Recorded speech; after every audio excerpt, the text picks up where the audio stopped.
దేవుని అతి పరిశుద్ధ నామానికి మహిమ కలుగును గాక.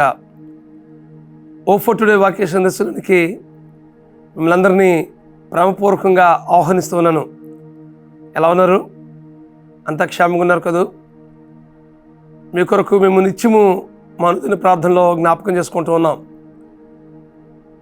ఈ వాక్య సందేశాలు మీరు విని దేవునికి మరింత సమీపంగా జీవించాలని, మీ హృదయాల్లో గొప్ప నిరీక్షణ నింపాలని, మరింత చేరువుగా ప్రభువుకి జీవించాలని, దినదినము ఈ సందేశాల ద్వారా మీరు ఆత్మీయ జీవితంలో ఉన్నతమైన అనుభవానికి వెళ్ళాలని మా ప్రార్థన. ఈరోజు కీర్తన గ్రంథం 73వ కీర్తన 26వ వచనం చదువుకుందాం. కీర్తన గ్రంథం 73వ కీర్తన 26వ వచనం చదువుకుందాం. నా శరీరము నా హృదయము క్షీణించిపోయినను దేవుడు నిత్యము నా హృదయమునకు ఆశీర్వదుర్గమును స్వాస్థ్యమునై ఉన్నాడు. ఈ మాటలు ఆశాపు భక్తుడు తెలియజేస్తున్న మాటలు ఇవి. ఆశాపు గురించి మనం ఆలోచిస్తే ఆయన దేవుని సన్నిధిలో గాయకుడిగా నియమించబడ్డాడు. అంటే దేవునికి స్తుతించి, దేవునికి కీర్తించి, ఆయన నామాన్ని పాడి ఘనపరిచే పాత్ర ఆసాపుది. ఈ ఆసాపు లేవి గోత్రికుడు. అదే సమయంలో ఈయన దేవుని మీద ఎంతో ఆధారపడవలసినటువంటి పరిస్థితి. కానీ దేవుని యొక్క మంచితనాన్ని సన్నిహించే పరిస్థితి కనిపిస్తుంది. అలాగే దేవుని న్యాయాన్ని దేవుని యొక్క నిర్ణయాల్ని ప్రశ్నించే పరిస్థితి ఈయన జీవితాల్లో కనిపిస్తూ ఉంది. అయితే ఇలాంటి పరిస్థితుల్లో జీవిస్తున్న ఆశాపు తర్వాత దినాల్లో పరిపూర్ణమైనటువంటి ఆత్మీయ అనుభవానికి నడిపించినట్లుగా దేవుని వాక్యం మనం గమనించగలం.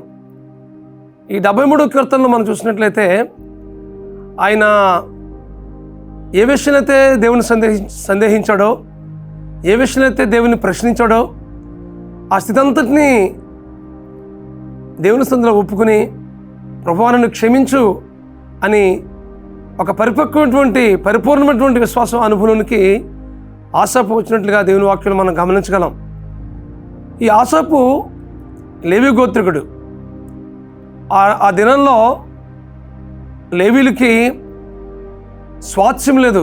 కనాను దేశంలో ప్రవేశించాలంటే మిగిలిన గోత్రాలన్నిటికీ స్వాస్థ్యాలు ఉన్నాయి, కానీ ఈ లేవీలకు మాత్రం కనాను దేశంలో స్వాస్థ్యం లేదు. మరి వీరికి ఇచ్చిన స్వాస్థ్యం ఏమిటి అని అంటే యెహోవాయే వీరికి స్వాస్థ్యం.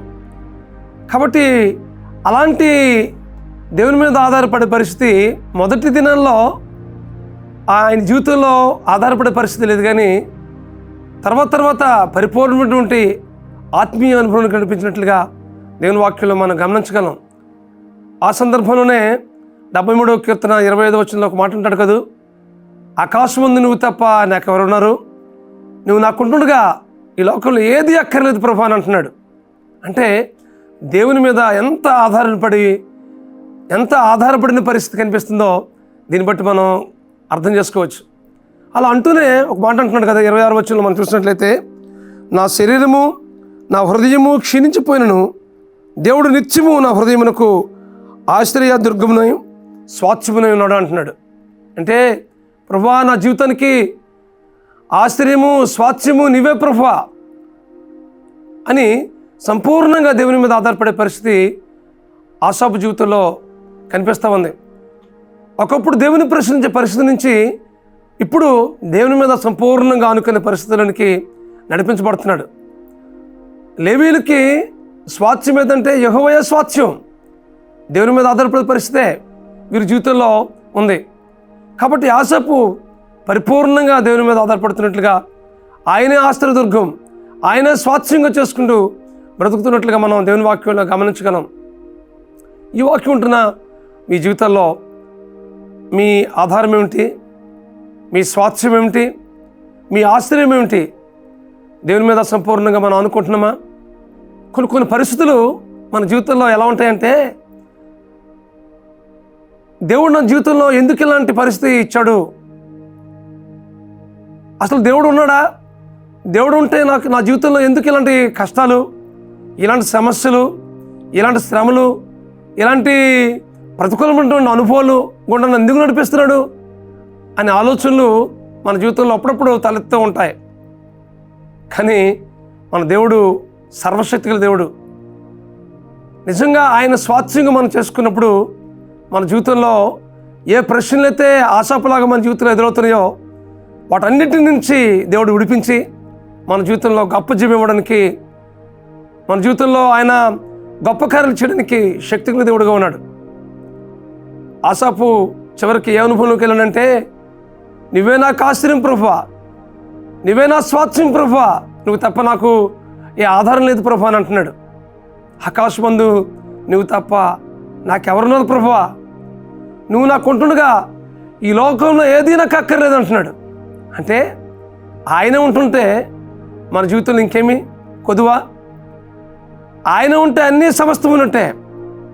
అది ఆసాపు యొక్క ఉన్నతమైనటువంటి ఆత్మీయ అనుభవం. అలాంటి అనుభవాలు గుండా మనం నడిపించబడడానికి ఇదన్నా తీర్మానం చేసుకుందాం. మన జీవితంలో ఎదురవుతున్న ప్రతి సమస్యను, ప్రతి శోధనను, ప్రతి విధమైనటువంటి ప్రతికూలతను, మన జీవితంలో ఎదురవుతున్నటువంటి ప్రతి సమస్యను మనం ఎదురెడ్డి పోరాడినప్పుడు మన జీవితంలో గొప్ప నెమ్మదిని, గొప్ప సమాధానాన్ని, గొప్ప సంతోషాన్ని పొందుకుంటాం. దేవునికి వేసే ప్రశ్నలు ఎలా ఉంటాయంటే, అది చాలా అవివేకంగా ఉంటుంది. ఆయన ప్రశ్నించగలమా, ఆయన్ని మనం క్వశ్చన్ చేయగలమా? ఆయన భూత వర్తమాన భవిష్యత్ కాలం గురించి ఎరిగినవాడు. కాబట్టి మన జీవితంలో ఏం చేసినా మన మేలు కోసం చేస్తాడు. మన జీవితంలో మరింత ఉన్నతమైన అనుభవంలోనికి నడిపించబడడానికే చేస్తాడు. కానీ మనల్ని సమస్యల వలయంలోనికి నెట్టివేయడు. ఈ సత్యాన్ని మీరు గ్రహించవలసిందిగా ప్రభు పేరిట మీకు మనవి చేస్తున్నాను. ఈరోజు ఆసాపులాగే మనం కూడా చెప్దాం, యెహోవాయే నా స్వాస్థ్యము, ఆయనే నా స్థిరదుర్గము, నేను ఆయన మీద సంపూర్ణంగా ఆధారపడతానని నువ్వు తీర్మానం చేసుకున్నట్లయితే నీ జీవితంలో గొప్ప జయాన్ని పొందుకుంటావు. నీ జీవితంలో గొప్ప సమాధానాన్ని, సంతోషాన్ని నువ్వు అనుభవిస్తావు. అట్టి కృప పరిశుద్ధాత్మ దేవుడు విన్న మీ జీవితాలకు అనుగ్రహించి నడిపించును గాక. ప్రార్థన చేసుకుందాం. ప్రేమగల మా తండ్రి, పరిశుద్ధుడైన ప్రభువా, ఈ పరిశుద్ధమైన నామానికి స్తోత్రాలు. మా శరీరము, మా హృదయము క్షీణించిపోయినప్పటికీ ప్రభువా, ఇదిగో ప్రభువా, నిన్నే ఆశ్చర్యంగా చేసుకుంటూ, నిన్నే స్వాస్థ్యంగా బ్రతుకుతూ మా జీవితాన్ని నన్ను కొనసాగించడానికి కృప చూపించవలసిందిగా ప్రార్థిస్తున్నాను మా తండ్రి.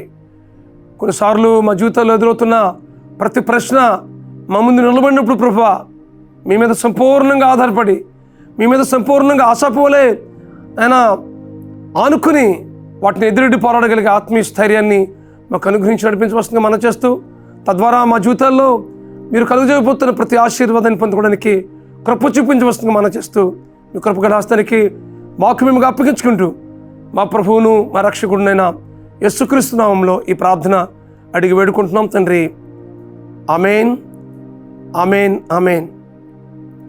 ఆయనే ఆశ్చర్యంగా, ఆయనే స్వాస్థ్యంగా చేసుకుంటూ బ్రతుకుట్లో పరిశుద్ధాత్మ దేవుడు మీకు సహాయం చేసి నడిపించి మీ జీవితంలో గొప్ప జయాన్ని అనుగ్రహించును గాక. God bless you friends. దేవుడు మీకు నిత్యము తోడుగా ఉండి నడిపించును గాక. God bless you. Have a wonderful day.